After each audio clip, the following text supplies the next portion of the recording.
want the administration to succeed. Okay? Kasi ang success naman niya, success ng bansa eh. Okay? Tama. Pero, tingnan nyo naman yung mga pangako tuloy ng presidente who is the brother of our sponsor na I hope umabot on a Sunday lunch meeting sa kanya. Okay. 20 pesos per kilo rice. Rice. Oh, siyempre, binase niya yun on something. But if it was fed garbage in, garbage out,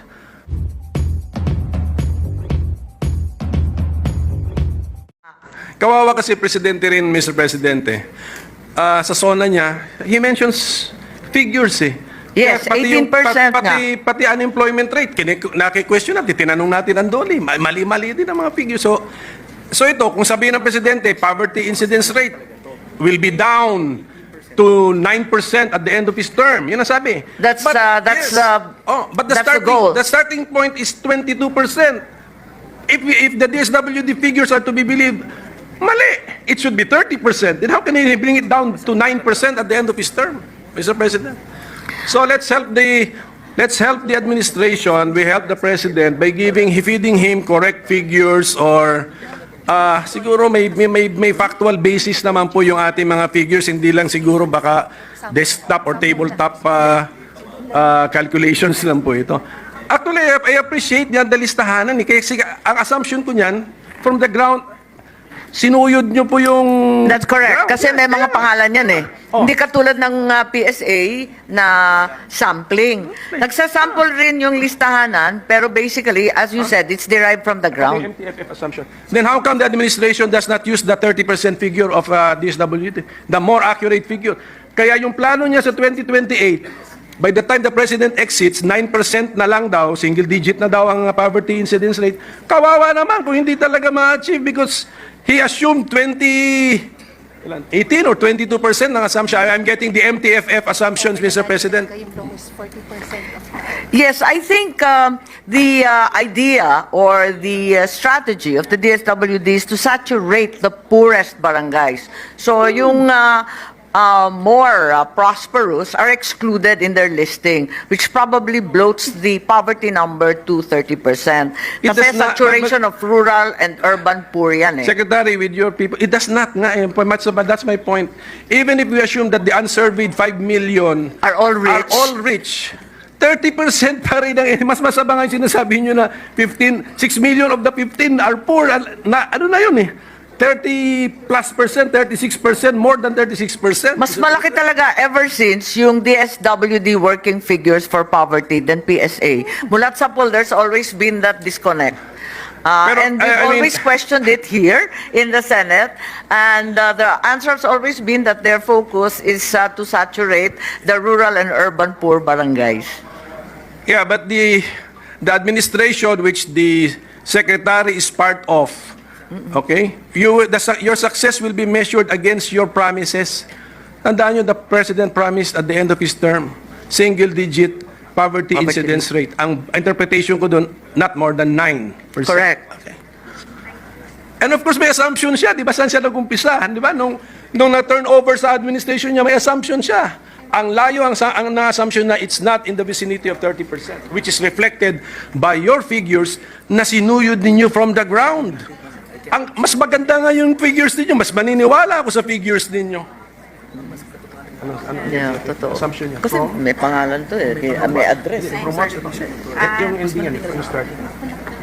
Well, Talagang ever since PSA, mas malaki talaga ang DSWD at mas maniniwala ako sa DSWD with all due respect dahil may mga pangalan, may mga address, may kung sino-sino talaga ang nakalistang poor. kaya ang tanong ko po, do we see the problem or not? Yun lang yung tanong Yes. ko eh. I mean, Yes, we're with you in complaining about this moving targets.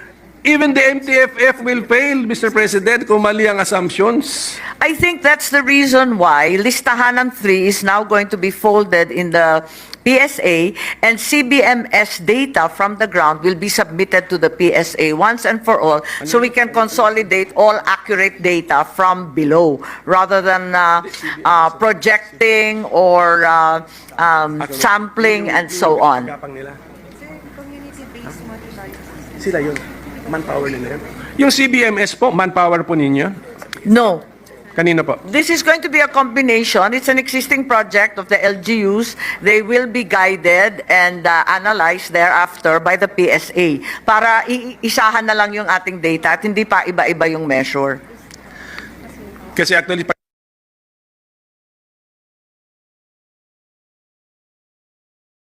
is that listahanan used for any other programs of the DSWD? Is that important for AIX, for example?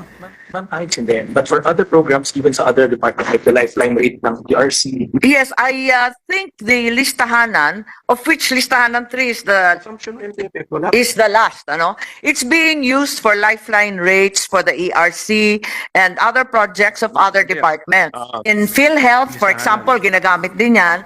Sa Unifast, whenever it gets paid by CHED, is also using listahanan 3 as the basis. AIX does not. AIX does not because it's derived largely by the DSWD together with the LGU when emergencies arise. Okay. But you have computerized systems in such a way that beneficiary is a beneficiary allowed to accept the benefits of more than one program of the DSWD? Yes, they are actually. In principle, they should perhaps be called better, but the reality is there are different groups that are being addressed by different programs. So, for example, Ito lang po for the information of everybody, especially the DSWD.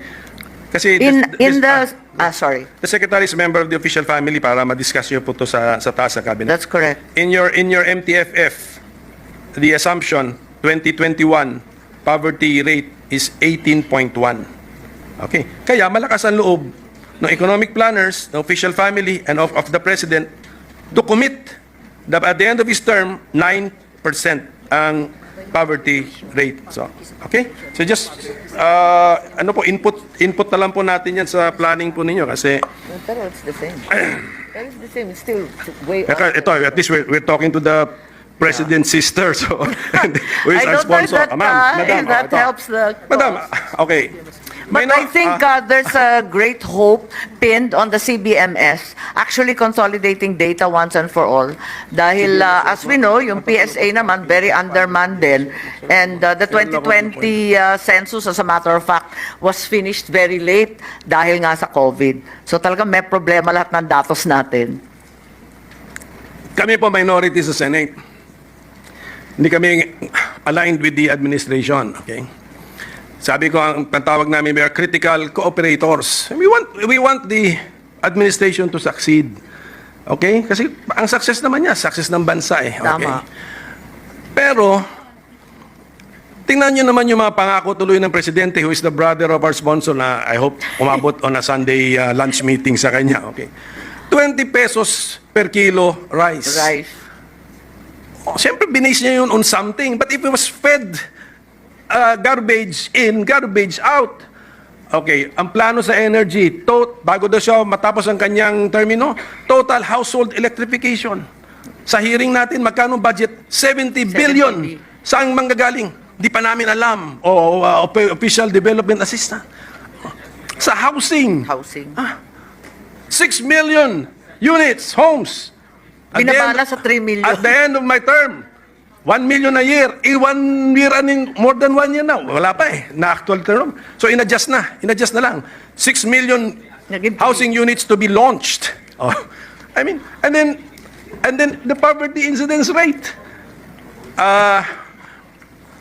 No, I share the minority leader's frustration, and I do not know the president very well, but I know he has interest in mathematics. Yes. Okay. Alam ni ate siguro yan. Okay. He's math interested and in physics mathematics. major po. Math and physics. Okay. Yes po. And then he always mentions governance being science-based. Okay, science-based. Pag science-based means you analyze the data, make your conclusions, but the data are researched. Iba-ibang klase research, theoretical, and of course the on-the-ground research. So siguro it's time for this administration to shape up in the first step. Let's have accurate data, collect accurate data so that the scientific-based decision-making process of this administration will really be effective and based on realities on the ground, Mr. President. Yes, I think we all share your frustration, and that is why Listahanan 3 will now be folded. PSA hopefully is strengthened and fed through the CBMS system.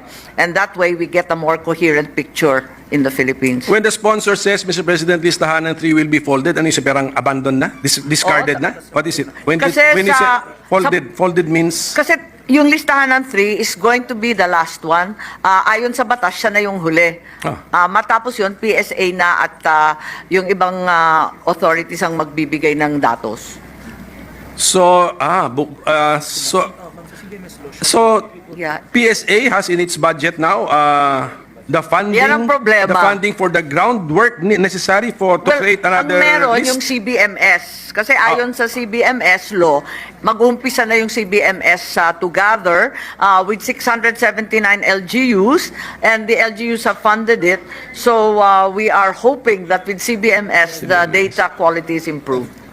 And then CBMS, ang resulta nun is a list also. It's a list. It's a list also. List ang resulta ng CBMS effort. It's also a list. Yes, I think it will be a more detailed list with actual names and address.